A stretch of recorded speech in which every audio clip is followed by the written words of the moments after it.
Tiba spent years working double shifts, giving up vacations, skipping celebrations, and cutting corners on her own life just to give her family a taste of luxury they'd only dreamed of. A Dubai getaway was her gift to them, but when departure day came, they said, "There's no more room, just stay back and rest." They left her standing at the airport with their tickets in hand, alone, betrayed, and broken.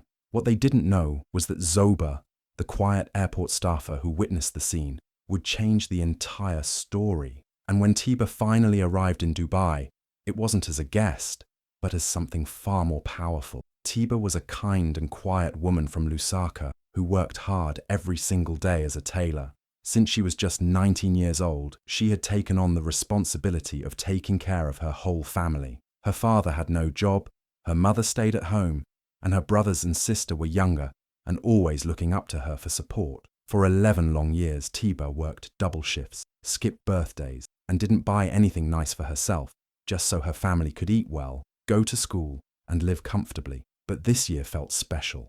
Tiba had finally saved enough money for something big. She wanted to give her family a gift they'd never forget, a luxury vacation to Dubai. It was her dream to see them smiling, relaxed, and happy, even if she had to sacrifice again. She didn't just pay for the ticket, she took care of every little detail. She helped them get their passports, booked fancy hotel rooms, picked restaurants, and even bought them new clothes for the trip. She planned everything with love and excitement, thinking they would all share this special moment together. As the travel date got closer, Tiba could hardly sleep from joy. She kept imagining her parents seeing tall buildings for the first time, her siblings taking pictures on the beach, and the whole family laughing together. She packed everyone's bags, double-checked all the bookings, and smiled every time she thought about the trip. This was more than just a vacation.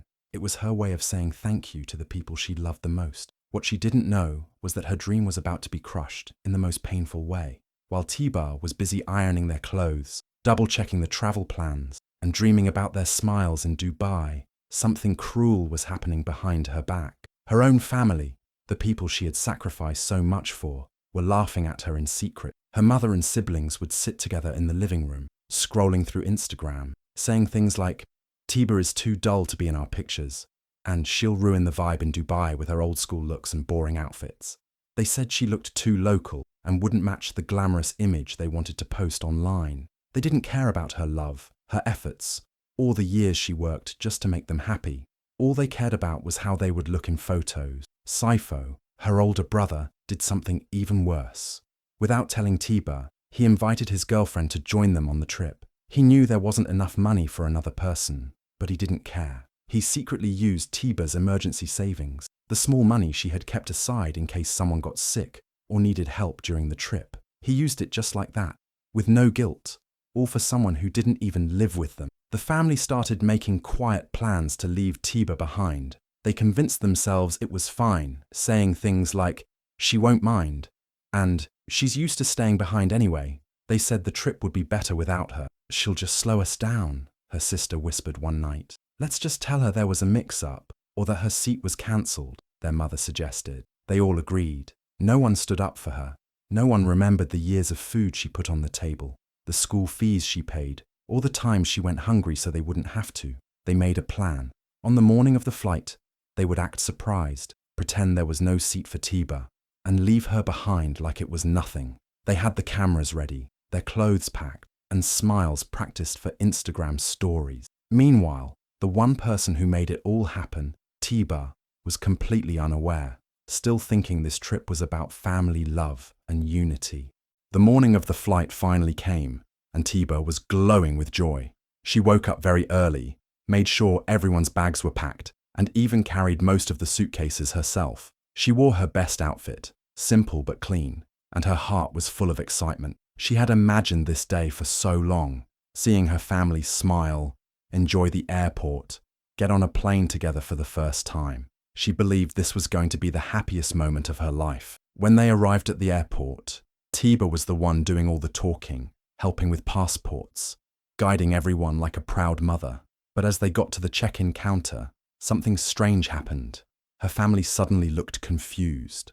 They started whispering to the airline staff and acting surprised. Then, Her mother turned to her and said with a fake, sad face, "Tiba, there's no seat left for you. There was a mix-up with the booking. You'll have to stay back. Rest. Don't worry, we'll send you pictures from Dubai." Tiba froze. She didn't understand. She was the one who booked everything. She had checked it over and over. How could there be no seat for her? Her younger sister hugged her quickly and said, "It's not your fault. Maybe next time." Her brother, Saifo, was already walking toward the boarding gate with his girlfriend, not even looking back. The airline staff apologized too, saying there was a last-minute system issue. But as Tiba looked at the check-in screen behind the counter, she saw it clearly. Her name had been removed from the passenger list. Removed. Not missed. Not forgotten. Removed on purpose. She felt like the floor was shaking. Her hands started to tremble, but she forced a small smile and nodded. "It's okay," she whispered, even though her heart was breaking. Her family walked away, waving and laughing, taking selfies. They didn't look back. Tiba stood there, all alone, surrounded by the suitcases she carried. The people she loved the most had betrayed her in the most heartless way. And now, she was left behind, not by accident, but by choice. As Tiba stood quietly at the side of the airport, her hands still shaking and her heart feeling like it had cracked into pieces, she tried hard not to cry. She didn't want to make a scene. She didn't want anyone to see her pain. She just stood there, alone with the bags she had carried, forcing a smile as if everything was fine. But not everyone was fooled by that smile. Zoba, a ground staffer working nearby, had been watching the scene closely. He had seen many things in the airport before, but something about this moment made him stop. He noticed how Tiba was the one carrying the heavy bags, doing all the work, and how the others treated her more like a helper than family. And now, they had walked off without her, pretending it was all a mistake. But Zoba knew better. He quietly walked up to Tiba, gently touched her arm, and said, "Hey, are you okay?" Tiba tried to smile and nodded, but a single tear rolled down her cheek. Zoba didn't push her with questions. Instead, he handed her a cold bottle of water and said softly, "They didn't forget you. You know, they removed you on purpose."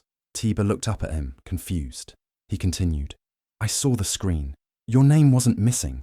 It was taken off. And the way they acted, that wasn't love. It was cruelty." Tiba's lips trembled. No one had said it out loud before. She had tried to protect them in her heart, hoping it really was a mistake. But now, hearing it from a stranger made the truth hit harder. Zoba looked her in the eyes and said gently, "You don't deserve this. You did everything for them, and they still left you behind." Then he smiled kindly and added, "Let me help you. I can get you on another flight, just for you, but only if you agree to let me handle the details. No questions, no worries. Just trust me this once." Tiba didn't know what to say. Her heart was still sore, but something about Zoba's calm voice gave her comfort. For the first time that day, she didn't feel invisible. She slowly nodded. Maybe, just maybe, this stranger was sent into her life for a reason. 2 days after her heart was broken at the airport, Tiba boarded another flight. But this one was different, very different. Zoba had quietly used his airline rewards, personal contacts, and kind heart to book her a seat in first class. Tiba had never even walked past that section before. Now she was sitting in it, sipping fresh juice, wrapped in a warm blanket, with flight attendants calling her ma'am and asking if she needed anything. For the first time in her life, she felt seen, respected, and special. She looked out the window as the plane rose into the sky. Her family was already in Dubai, posing for pictures, probably posting fake captions like "family goals." But Tiba was not thinking of them anymore. She was thinking of herself, of the new chapter that had quietly started the moment Zoba said, "Trust me." When she landed in Dubai, Zoba was already 2 steps ahead. He had connected her with a popular African fashion designer based in the city. The woman, named Mirembe, was in a panic. Her seamstress had suddenly quit, and she needed help with stitching dresses for a high-class gala. Zoba had shown her Tiba's work online, and Mirembe was impressed. Tiba agreed to help. Every night she stitched dresses with careful hands and tired but happy eyes. During the day, Mirembe would take her out for coffee, show her the city, and introduce her to her wealthy clients and friends. Tiba saw a world she never knew existed, a world that respected talent, kindness, and quiet strength. People started noticing Tiba's gentle spirit, and her amazing skills. Some called her the magic hands from Zambia. They didn't care about her looks or her background. They cared about how she made people feel and how her work spoke louder than any words. Tiba wasn't just sightseeing anymore. She was slowly stepping into a world she had only dreamed of. A world where she was not just the girl who paid for everyone else's life. She was becoming someone of her own. And all of this?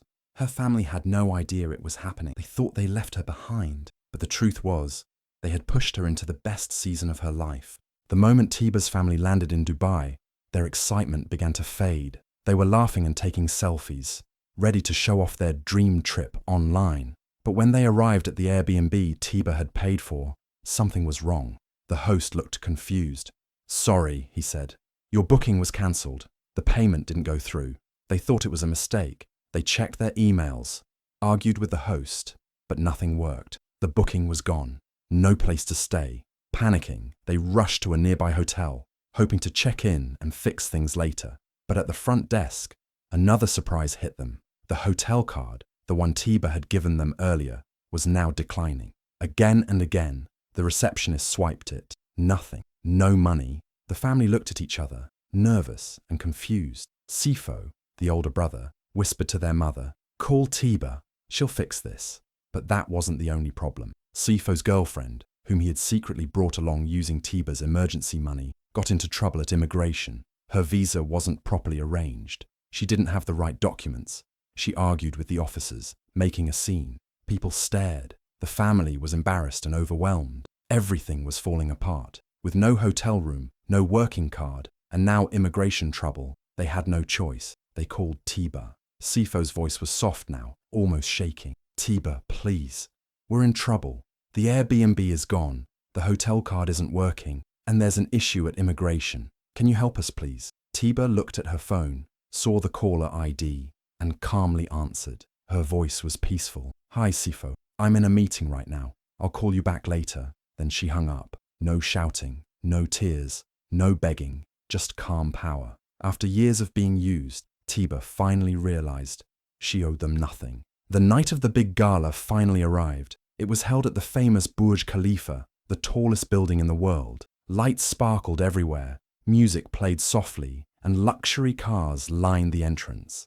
Important people from different countries walked the red carpet. But when Tiba stepped in, all eyes slowly turned to her. She wasn't loud. She didn't wear anything flashy. She wore a beautiful outfit that she made with her own hands. Simple, elegant, and powerful. It was her design, her stitching, her touch. And on that night, she was not just a tailor. She was a star. The designer who invited her introduced her with pride. "This is Tiba, the tailor who saved my gala," he said. "She came through in my time of need." People clapped. Tiba smiled shyly, still finding it hard to believe she was here. But then something unexpected happened. A famous Nigerian influencer, known across Africa, was at the event. She was live streaming the gala on her page with millions of followers. She zoomed in on Tiba and said, "Look at this queen, so humble, yet so powerful. Her name is Tiba. Remember it." Within minutes, people online were asking, "Who is she? Where is she from? Is she a designer?" Comments poured in, likes exploded, and soon a hashtag started spreading. #Tiba the Tailor. Back home in Zambia, and even across Nigeria, Ghana, Kenya, and South Africa, people were sharing Tiba's story. They were inspired by her quiet strength, her talent, and her glow. She didn't fight for attention. She earned it with grace. While her family struggled and searched for help, Tiba was being celebrated in the highest room of the tallest tower. For the first time in her life, people saw her, not as someone to use, but as someone to honor, and the world began to know her name. Tiba's family was in a mess. They had gone from planning to show off in Dubai to now sleeping on small couches in a cheap 2-star hotel. Their clothes were wrinkled, their faces looked tired, and their smiles were long gone. They were hungry, confused, and ashamed. And then, something shocking happened. While scrolling through social media on the hotel's free Wi-Fi, Tiba's younger sister saw a live video from the Grand Gala at Burj Khalifa. Her jaw dropped. "That's Tiba," she screamed. Everyone gathered around the small phone screen. There she was, Tiba, standing tall and glowing in the middle of the richest and most powerful people. Her dress, her name, her smile, everything was shining. Sifo couldn't believe it. Is this a joke? Their mother dropped the half-eaten bread in her hand. She made it there before us. They were supposed to be the ones enjoying Dubai, not sleeping in the lobby and watching their sister become famous. Desperate, they jumped into a cab and rushed to Burj Khalifa, dressed in whatever they could find. When they arrived, the red carpet had cameras flashing. Security guards stood tall at the entrance. The family walked up, pretending to be proud and excited. "We're Tiba's family," Sifo said confidently. "We're here to support her." But the guards didn't move. One of them checked a list and shook his head. "Sorry, your names aren't here." The mother quickly added, "She must have forgotten. Just let her know her family is here." Another guard spoke softly but firmly. "Miss Tiba said she would meet you after her speech, not before." They stood there, humiliated. People passed them, whispering and staring. They couldn't enter. They had to wait.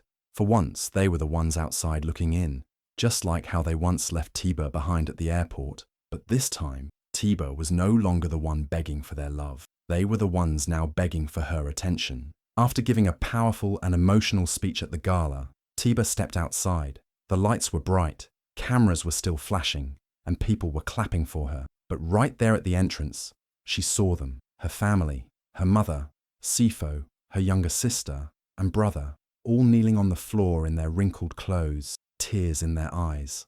People had gathered around, filming everything. The same family that left her behind at the airport was now crying in public, begging her for forgiveness.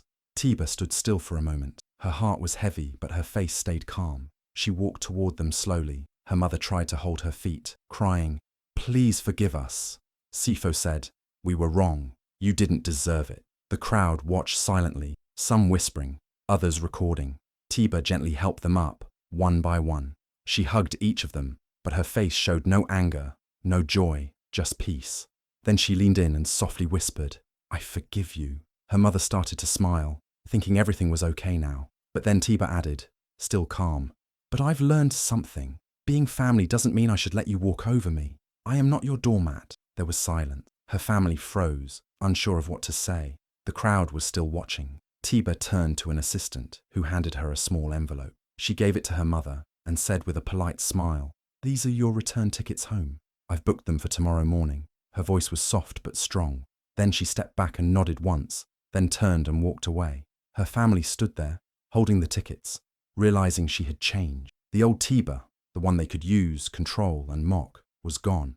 The new Tiba had found her worth, and this time, she wasn't going to let anyone take it away again. Back in Lusaka, everything had changed. Tiba was no longer just the quiet tailor who stitched clothes in a small shop. Her once simple store now had people lining up outside, hoping to get a piece of her magic. Orders came in from Nigeria, South Africa, Kenya, and even from fashion houses in Paris and New York. Her phone never stopped buzzing, and her email was filled with messages from clients who called her the Queen of Stitches. Zoba, the kind airport staff who believed in her when no one else did, had now become her closest friend and business partner. He helped her set up online systems, manage big orders, and plan for fashion shows. He stood by her side not for fame or money, but because he respected her strength and talent. And maybe, just maybe, their friendship was becoming something more.